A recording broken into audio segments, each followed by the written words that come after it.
मुख्तार अंसारी के लिए वक्त था साधु और मकनू को गुरु दक्षिणा देने का। दोनों ने मुख्तार के सामने एक ऐसा प्रस्ताव रखा जिसने पूरे पूर्वांचल में सबसे खौफनाक आपराधिक इतिहास की नींव तैयार कर दी। सैदपुर के पास मेदिनीपुर के छत्रपाल सिंह और रंजीत सिंह दो भाई थे और दोनों ही दबंग थे, जिनसे साधु और मकनू को चुनौती मिल रही थी। दोनों सैदपुर समेत गाजीपुर में सबसे बड़े दबंग के तौर पर स्थापित होना चाह रहे थे। वर्चस्व की जंग में अब कुर्बानी का वक्त आ गया था। इसलिए साधु और मकनू ने एक दिन मुख्तार को बुलाया और उससे कहा कि रंजीत सिंह की हत्या कर दो। एक बार तो मुख्तार भी ये सुनकर हिल गया, लेकिन आपराधिक गुरुओं ने पहली बार कुछ मांगा था, लिहाजा मुख्तार इनकार नहीं कर सकता था। रंजीत सिंह की हत्या के लिए मुख्तार ने जो तरीका अपनाया वो फिल्मों की कहानी से भी खतरनाक था। मुख्तार अंसारी ने रंजीत सिंह के घर के ठीक सामने रहने वाले रामू मल्ला से दोस्ती गांठी। वही रामू मल्ला जो बाद में मुख्तार के शार्प शूटर बन गए। रामू मल्ला के घर की बाहरी दीवार पर मुख्तार ने अंदर से बाहर तक एक सुराख किया। ठीक ऐसा ही सुराख रंजीत के घर में करवाया। अब वो रामू मल्ला के घर वाले सुराख से सीधे रंजीत के आंगन में देख सकता था।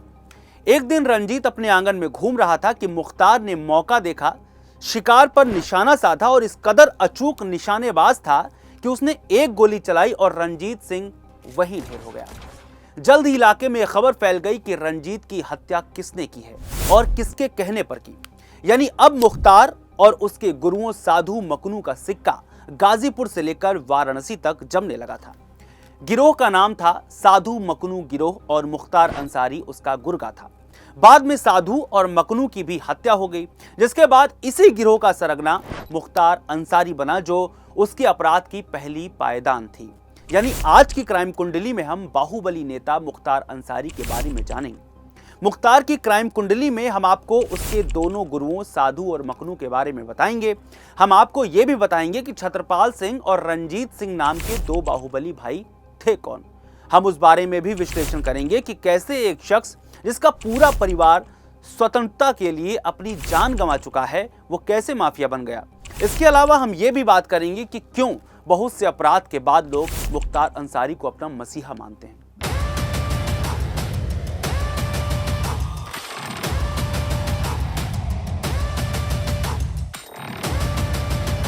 नमस्कार, द न्यूज़ 15 में आपका स्वागत है। मेरा नाम है रविशंकर। मुख्तार की क्राइम कुंडली को खोलते हैं 90 के दशक से। दरअसल 1990 के दशक में ब्रजेश सिंह नाम के एक शख्स के पिता की हत्या कर दी जाती है। वो लड़का अपने पिता की हत्या से तिलमिलाया हुआ था। उसे सिर्फ बदला चाहिए था। पिता के हत्यारों को वो मार सके, इसके लिए ब्रजेश सिंह ने गाजीपुर में सक्रिय साहिब सिंह गैंग को ज्वाइन कर लिया। ये वो दौर था जब साहिब सिंह के लड़के सरकारी ठेकों पर कब्जा कर लिया करते थे। ब्रजेश सिंह को भी यही काम मिला, सरकारी ठेकों पर बाहुबल के जरिए कब्जा करने का। दरअसल ये वो दौर चल रहा था जब पूर्वांचल में सरकारी योजनाएं लाई जा रही थी, स्क्रैप के ठेके निकाले जा रहे थे, माइनिंग, रेत, शराब, सबके ठेके बांटे जा रहे थे। सारी फसाद की जड़ भी ठेका ही था।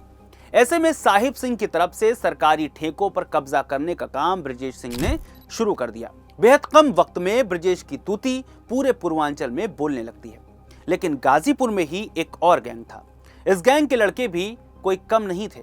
नाम था मकनू सिंह गैंग।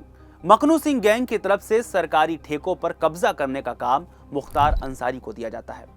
उम्मीद है कि अब आप समझ गए होंगे कि हम किस मुख्तार अंसारी की बात कर रहे हैं।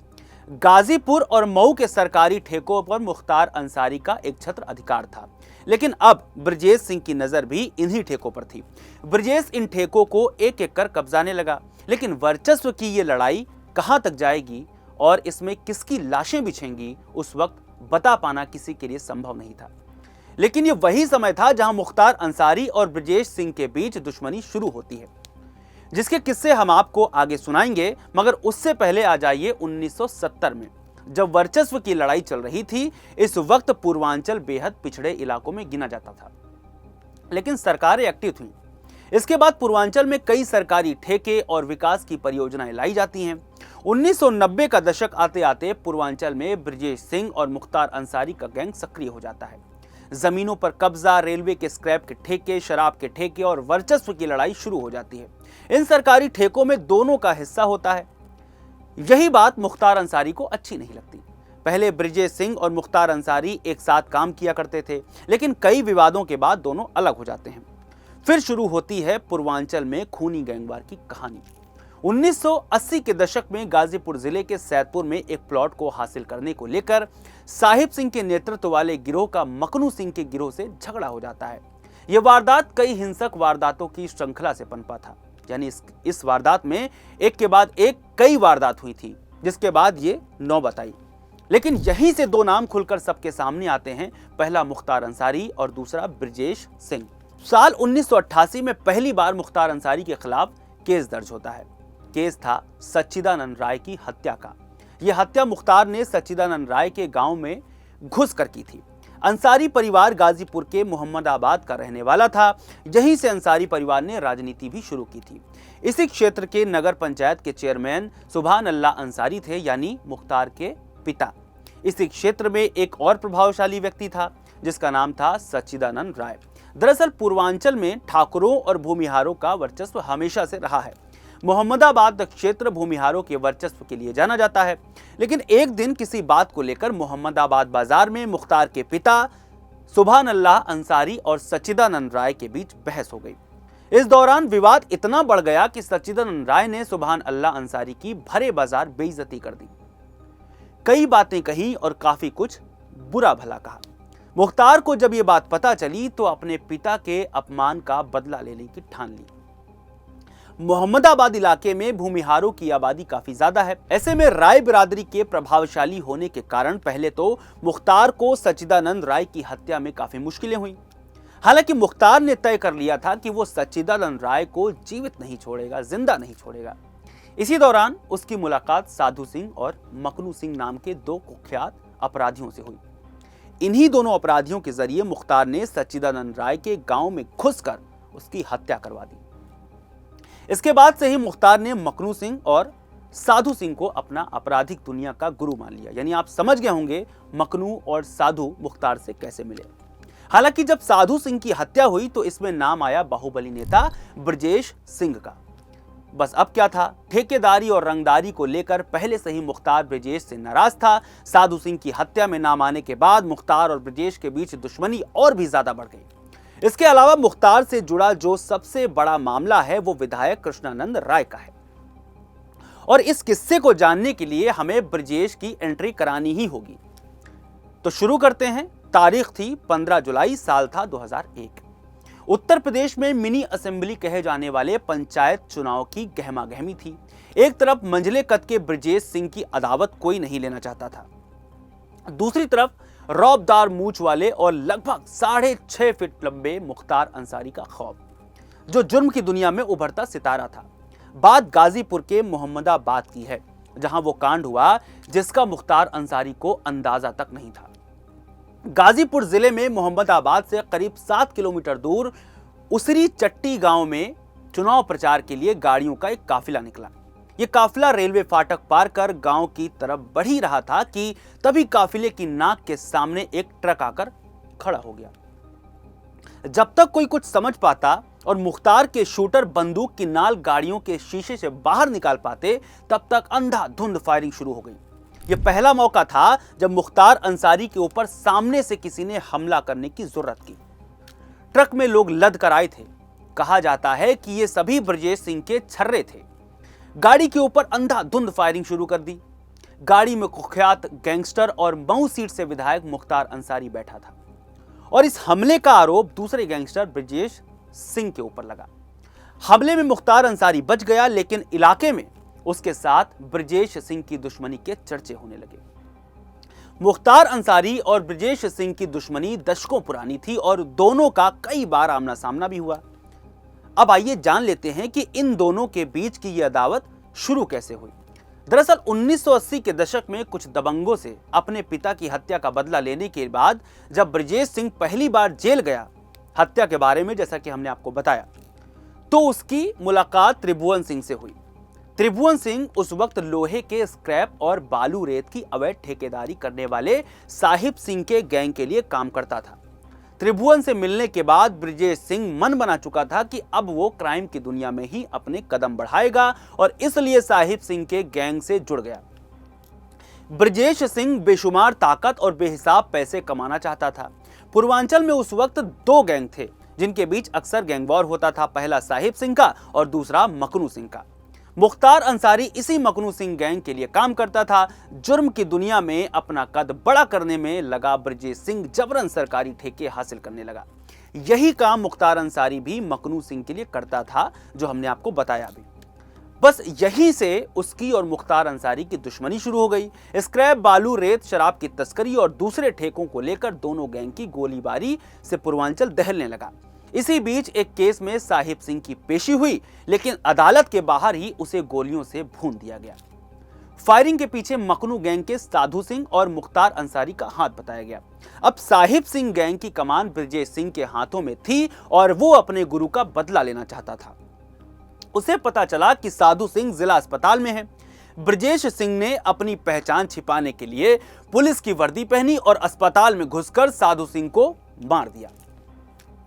साधु सिंह के मरने के बाद मकनू गैंग अब मुख्तार अंसारी का गैंग बन गया था। दोनों के बीच जमकर गैंगवार होने लगा। इस बीच मुख्तार अंसारी ने राजनीति की दुनिया में कदम रखा। वो 1998 में पहली बार मऊ सीट से विधायक चुना गया। बंदूक के साथ साथ मुख्तार अब सियासत के हथियार में भी ब्रजेश सिंह से आगे निकल चुका था और उसे दबाने में जुटा हुआ था। इधर ब्रजेश सिंह समझ चुका था कि अगर उसे पूर्वांचल में अपना रुतबा कामयाब रखना है तो सबसे पहले मुख्तार अंसारी को रास्ते से हटाना होगा। 2001 में उसरी चट्टी में मुख्तार अंसारी के ऊपर जबरदस्त हमला हुआ, जो हमने अभी आपको बताया। मुख्तार बच गया और उसने ब्रजेश सिंह के खिलाफ मुकदमा दर्ज कराया। इस केस में वादी भी मुख्तार था और गवाह भी मुख्तार। मुख्तार के परिजन आरोप लगा रहे हैं कि इस केस में उसकी गवाही होनी थी और इससे पहले ही उसे धीमा जहर देकर मार दिया गया, जिस बारे में आपको जानकारी है। उसरी चट्टी हमले के बाद ब्रजेश सिंह अंडरग्राउंड हो गया। पुलिस ने उसके ऊपर 5 लाख रुपए का इनाम घोषित किया और साल 2008 में ओडिशा के भुवनेश्वर से उसकी गिरफ्तारी हो गई। हालांकि बताया जाता है कि ब्रजेश सिंह ने मान लिया था कि उसके लिए जेल ही सुरक्षित जगह है और इसलिए उसने खुद को गिरफ्तार कराया। इसके साथ ही ब्रजेश सिंह ने भी राजनीतिक सरपरस्ती हासिल करनी शुरू की। उसने अपने भाई को 2 बार और पत्नी को 1 बार एमएलसी बनवाया। खुद भी ब्रजेश सिंह जेल के अंदर से ही चुनाव लड़ा। उसकी पत्नी हाल ही में फिर से निर्दलीय प्रत्याशी के तौर पर एमएलसी बनी है। 2002 के चुनाव में मोहम्मदाबाद सीट से भाजपा के टिकट पर कृष्णानंद राय विधायक चुने गए। ये एक नई कहानी है। इस सीट पर अभी तक मुख्तार के भाई अफजाल अंसारी का कब्जा था। ब्रजेश सिंह और कृष्णानंद राय एक दूसरे के करीबी थे। 29 नवंबर 2005 गाजीपुर की मोहम्मदाबाद विधानसभा सीट से भाजपा विधायक कृष्णानंद राय करीमुद्दीनपुर इलाके के सोनाड़ी गांव में एक क्रिकेट मैच के उद्घाटन में पहुंचे थे। बारिश का मौसम था तो उन्होंने अपनी बुलेट प्रूफ कार छोड़ दी थी और साथियों को लेकर सामान्य गाड़ी से चले गए। उद्घाटन करने के बाद शाम करीब 4 बजे वो अपने गांव लौट रहे थे। रास्ते में बसनिया चट्टी के पास उनके काफिले को कुछ लोगों ने घेर लिया और AK-47 से फायरिंग कर दी। गाड़ी बुलेट प्रूफ नहीं थी। कृष्णानंद राय समेत 6 और लोगों की मौके पर ही मौत हो गई। हत्याकांड के विरोध में 1 हफ्ते तक गाजीपुर, बलिया, बनारस और आजमगढ़ में आगजनी तोड़फोड़ होती रही। बिहार के भी कुछ हिस्से प्रभावित हुए। कृष्णानंद राय की पत्नी अलका राय ने मऊ के विधायक मुख्तार अंसारी, उसके भाई और सांसद अफजाल अंसारी के साथ ही कुख्यात शूटर मुन्ना बजरंगी के खिलाफ हत्या का केस दर्ज करवाया था।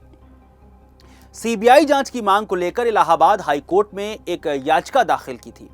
मंजूरी मिल गई, मगर जुलाई 2019 में सीबीआई की स्पेशल कोर्ट ने कृष्णानंद राय हत्याकांड से जुड़े सभी 7 आरोपियों को बरी कर दिया था। हालांकि 2007 में कृष्णानंद राय हत्याकांड में दर्ज हुए केस में मुख्तार और उसके भाई के खिलाफ गैंगस्टर एक्ट का केस भी दर्ज हुआ था। अप्रैल 2023 में आला अदालत ने मुख्तार को 10 साल की जेल की सजा सुनाई और 5 लाख का जुर्माना लगाया। इसी मामले में मुख्तार के बड़े भाई अफजाल अंसारी को भी सजा हुई थी, जिसके बाद उनकी सांसदी चली गई थी। हालांकि अब अफजाल अंसारी को सुप्रीम कोर्ट से इस मामले में राहत मिल गई है। चलिए फिर 90 के दशक में ले चलते हैं आपको। 22 जनवरी 1997 की सुबह मुख्तार का साला अताउर रहमान नंदकिशोर के दफ्तर पहुंचा। कथित तौर पर चाय में नशीली दवा पिलाकर नंदकिशोर को अगवा कर लिया गया। इसके बाद मुख्तार ने रुंगटा परिवार को फिरौती के लिए फोन किया और 5 करोड़ रुपए मांगे। 5 करोड़। परिवार ने मुख्तार को पैसे दे दिए, मगर नंदकिशोर वापस नहीं लौटा, आज तक नहीं लौटा। उसकी लाश भी नहीं मिली। चूंकि मामला वीएचपी यानी विश्व हिंदू परिषद के अंतर्राष्ट्रीय कोषाध्यक्ष और कोयले के सबसे बड़े कारोबारी का था, तो तत्कालीन सरकार ने केस की सीबीआई जांच के आदेश दिए। एजेंसी ने इस मामले में मुख्तार अंसारी के अलावा 2 और लोगों को भी आरोपी बनाया। उसका शार्प शूटर और करीबी रिश्तेदार अताउर रहमान बाबू और दूसरा शाहबुद्दीन, ये दोनों ही आरोपी 26 साल बाद भी सीबीआई की पकड़ में नहीं आ सके। इस केस में अपहरण और हत्याकांड के आरोपी बनाए गए मुख्तार अंसारी को लोअर कोर्ट से बरी कर दिया गया, मगर गैंगस्टर एक्ट के मुकदमे में उसे सजा सुना दी गई। अब इसके बाद आइए अवधेश राय हत्याकांड पर। अवधेश राय कांग्रेस नेता अजय राय के बड़े भाई थे। साल 1991 के अगस्त महीने की बात है। 3 तारीख को अवधेश कहीं से घर लौट रहे थे। अपने छोटे भाई अजय राय और सहयोगी विजय पांडे के साथ अपने घर के बाहर ही खड़े थे। उसी वक्त एक मारुति वैन वहां तेजी से आई। 5 लोग उतरे और अवधेश राय को निशाना बनाकर तड़ातड़ गोलियां चलाने लगे। इससे पहले कि अजय राय कुछ कर पाते, हमलावर वहां से फरार हो गए। अजय राय अपने भाई को अस्पताल ले गए, लेकिन वहां अवधेश राय को मृत घोषित कर दिया गया। अवधेश राय के छोटे भाई अजय राय ने चेतगंज थाने में केस दर्ज कराया। आईपीसी की धारा 302, 147 और 148 के तहत एफआईआर हुई। इल्जाम लगा मुख्तार अंसारी, पूर्व विधायक अब्दुल कलाम, भीम सिंह, कमलेश सिंह और राकेश श्रीवास्तव पर। इसके बाद अजय राय और उनका परिवार लगातार इंसाफ की लड़ाई लड़ता रहा। 33 साल बाद वाराणसी की एमपी एमएलए कोर्ट ने मुख्तार अंसारी को उम्र कैद की सजा सुनाई, 1 लाख का जुर्माना भी लगाया। इस मामले के बाद हम बढ़ेंगे एक और किस्से की ओर, जिसे हर कोई सुनना चाहता है। कृष्णानंद राय की हत्या के बाद मौत की हेडलाइन से अखबारें भरी पड़ी थी, यानी कि सड़कें, पोस्टर, बैनर और अखबारों से पट चुके थे। ऐसे में 2005 में मऊ में दंगे होते हैं। आंकड़े बताते हैं कि इन दंगों में 9 लोगों की मौत हुई थी तकरीबन। इन दंगों का आरोप मुख्तार अंसारी पर लगता है। इसी दौरान मुख्तार खुली जीप में निडर होकर घूमता है। कहते हैं कि मुख्तार की मौजूदगी मात्र से दंगाइयों को हिम्मत मिली और उन्होंने दंगे शुरू कर दिए। राजनीति अब गर्म हो चुकी थी। कृष्णानंद राय की हत्या और मऊ दंगे के बाद भाजपा के वरिष्ठ नेता अटल बिहारी वाजपेयी और लाल कृष्ण आडवाणी जैसे नेता धरने पर बैठ गए थे। राज्य में इस समय समाजवादी पार्टी की सरकार थी। सपा नेतृत्व की खूब किरकिरी होती है। इंडिया टीवी की एक रिपोर्ट के मुताबिक मुख्तार अंसारी पर कुछ एक्शन लिया जाता, उससे पहले ही लखनऊ में एक बड़े समाजवादी पार्टी के नेता के घर मुख्तार गुप्त मीटिंग रखता है, यानी सीक्रेट मीटिंग करता है। अगले ही दिन वो गाजीपुर पुलिस के सामने आत्मसमर्पण कर देता है। इसके बाद मुख्तार को गाजीपुर जेल भेजा जाता है, यानी कि वहां ये लंबे वक्त तक सजा काटता है। इसके बाद आइए अध्यापक यानी टीचर कपिल देव सिंह की हत्या के बारे में जान लेते हैं। कपिल देव सिंह गाजीपुर में करंडा थाना क्षेत्र के सुआपुर गांव में रहते थे। पहले टीचर थे, रिटायर होने के बाद गांव में परिवार के साथ जीवन गुजार रहे थे। 19 अप्रैल 2009 कपिल की पत्नी सुमित्रा बताती हैं, कपिल की पत्नी जिनकी हत्या हुई, कि 2 लोग बरामदे में चौकी पर बैठकर उनके पति से बातचीत कर रहे थे। कुछ देर बाद कपिल उन दोनों को छोड़ने के लिए बाहर निकले। दोनों चले गए, लेकिन जब कपिल कटहल के पेड़ के नीचे बंधी गाय का गोबर उठाने लगे, इतने में दोनों लोग वापस आए और उन्हें वहीं पर गोली मारकर फरार हो गए। केस में मुख्तार का नाम पहले नहीं आया था, बाद में जुड़ा। इसी बीच मुख्तार की विधानसभा के मीर हसन पर हुए घातक हमले का मामला भी दर्ज हो गया। वैसे मुख्तार अंसारी इन दोनों मामलों में सेशन कोर्ट से बरी हो गए थे, लेकिन इन्हीं दोनों मामलों को लेकर गैंगस्टर एक्ट में मुकदमा दर्ज किया गया था।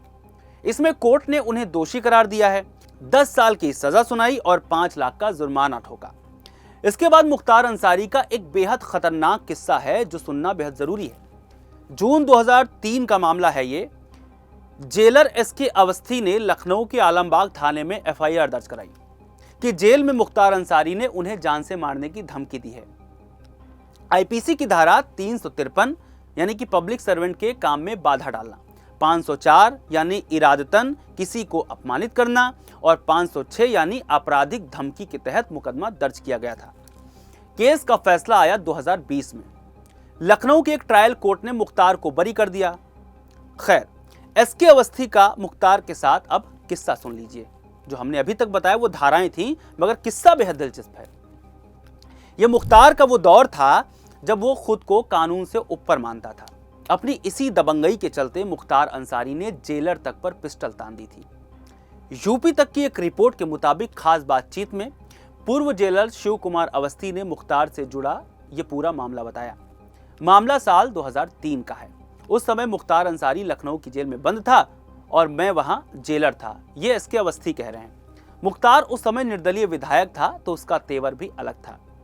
वो जब चाहे किसी भी पार्टी के खेमे में जा सकता था, इतना वर्चस्व था। इसी दौरान एक दिन लखनऊ जेल में बंद मुख्तार ने साजिश के तहत एक पिस्टल जेल के अंदर मंगवाने की कोशिश की। मुख्तार का गुर्गा पिस्टल लेकर जेल के अंदर आने की कोशिश करने लगा। इसी दौरान मैं यानी कि अवस्थी साहब भी आ गए। मैंने इस दौरान मुख्तार अंसारी के गुर्गे की तलाशी लेनी चाहिए, तभी वहां मुख्तार धमका। शिव कुमार अवस्थी ने बताया कि जब मैंने मुख्तार के गुर्गे की तलाशी लेनी चाहिए तो मुख्तार वहां आया, तो बाकी रोकने भी लगा। उसने कहा कि तलाशी नहीं ली जाएगी, मगर एसके अवस्थी भी डट गए। उन्होंने कहा तलाशी जरूर ली जाएगी, क्योंकि बिना तलाशी के कोई भी अंदर नहीं आ सकता, फिर वो किसी का भी गुर्गा हो, किसी का भी चेला हो, किसी का भी आदमी हो। पूर्व जेलर शिव कुमार अवस्थी ने बताया आगे कि जब मैंने मुख्तार से कहा कि तलाशी जरूर ली जाएगी तो वो नाराज हो गया। उसने कहा कि मेरे 2 आदमी अंदर जा रहे हैं, उनको रोक कर दिखाओ। तब मैंने यानी अवस्थी ने कहा कि इनकी हिम्मत है तो आगे बढ़कर दिखाएं, यानी कि दोनों में तू में बड़ी बढ़ चुकी थी। अब पूर्व जेलर के मुताबिक यानी अवस्थी जी के मुताबिक मुख्तार अंसारी काफी नाराज हो गया था, तिलमिला गया था। उसने अपने गुर्गे से पिस्टल ली और सभी के सामने अवस्थी साहब पर तान दी। इस दौरान मुख्तार ने उन्हें धमकी भी दी कि बाहर निकलो, तुम्हें जिंदा नहीं छोड़ूंगा। उनकी और मुख्तार की बहस हो गई, मामला बहुत ज्यादा गर्मा गया। अवस्थी साहब बताते हैं कि उनको और मुख्तार को बहुत सारे लोगों ने पकड़ रखा था, क्योंकि दोनों लोग भिड़ गए थे आपस में। तभी मुख्तार की तबीयत अचानक खराब हो जाती है, उसका बीपी बढ़ जाता है।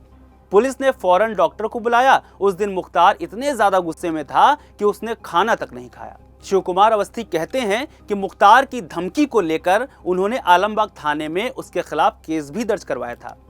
पूर्व जेलर शिव कुमार अवस्थी ने यह बात करते हुए यह भी कहा था कि मुख्तार के ऊपर 2 जेलरों की हत्या का भी शक है।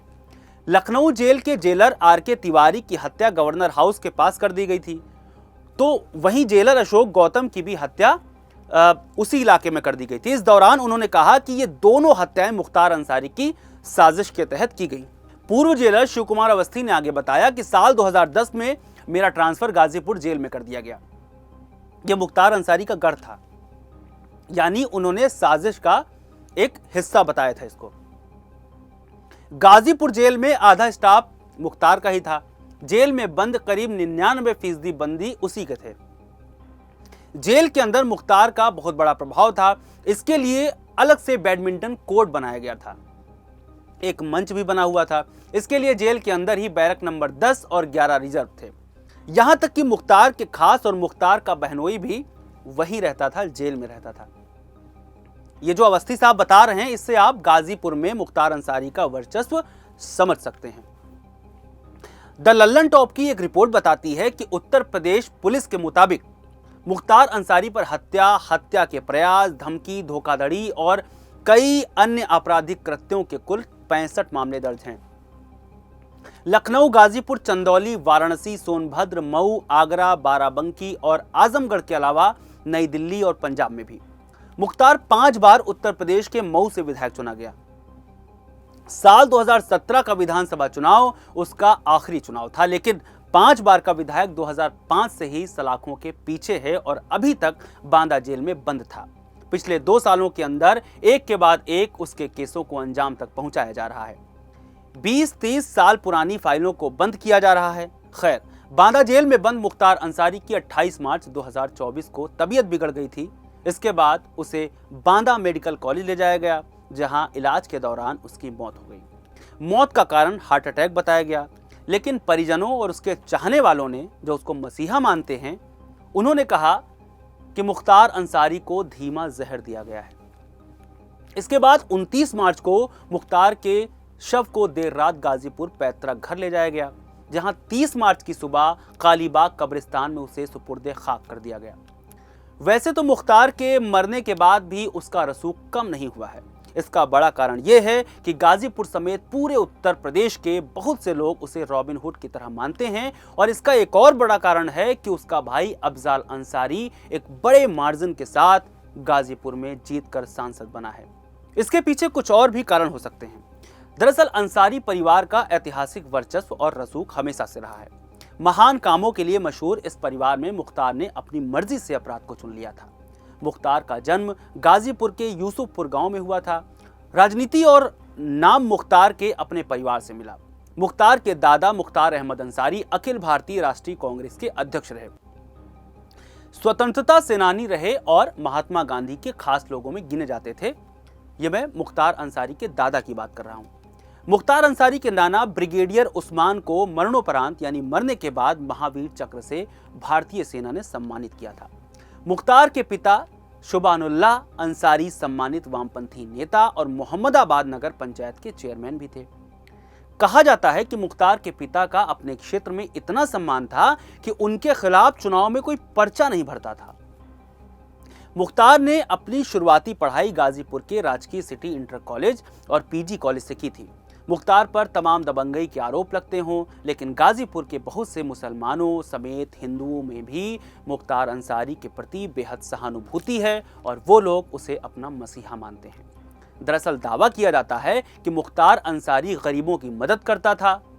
मुख्तार की बहुत सारी ज़मीन ऐसी हैं गाजीपुर में या बाहर भी जहां पर मुसलमानों के साथ साथ बहुत बड़ा हिंदू समाज भी आज भी रह रहा है अपने परिवार के साथ। यानी ये वही लोग हैं जो मुख्तार अंसारी को अपना मसीहा मानते हैं।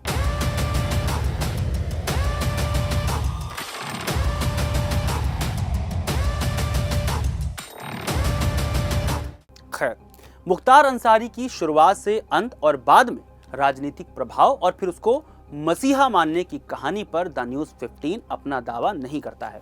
हमने ये कहानी किताबों, अखबारों और बयानों के जरिए ली है। यानी ऐसा भी हो सकता है कि जिन घटनाओं का जिक्र हमने किया उसे दूसरी तरीके से अंजाम दिया गया हो, मगर आखिर में सच्चाई यही है कि मुख्तार अंसारी को उसके कर्मों का खामियाजा भुगतना पड़ा। प्राकृतिक मौत हुई मगर जेल में रहकर।